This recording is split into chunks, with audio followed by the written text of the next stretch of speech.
你知唔知咩叫反差日語？咩叫反差日語？即係有啲日文你學識咗，但喺日本用嗰陣就一定出事。好簡單，你一定識嘅。日文入邊拜拜點講？沙咗啦啦咯。錯，sayonara多數係長別先會講，即係好耐唔見嗰種，甚至有啲好似係永別咁嘅意思。今日でさよならだね。所以一般唔講 sayonara。咁一般點講？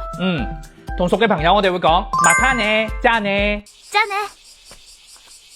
稍為正式啲，我哋會講失禮します。失禮します。送ろう。或者喺職場就會講お疲れ様です。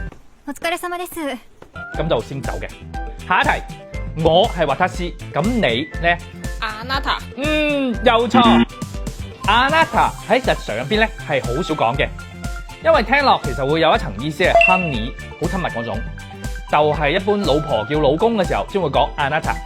あなた。咁一般點講你？咁我哋稱呼同人溝通嘅時候就會講姓氏加さん，例如 Kiki さん。如果係 friend 啲嘅話咧，我哋會叫 Kiki ちゃん。美穂ちゃん、さくらちゃん。但係如果嗌交就真係會講你嘅，嗰陣時就會用君、あんた、お前。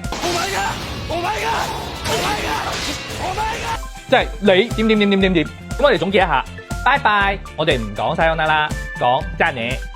你我哋唔講あなた，會講乜嘢乜嘢さ。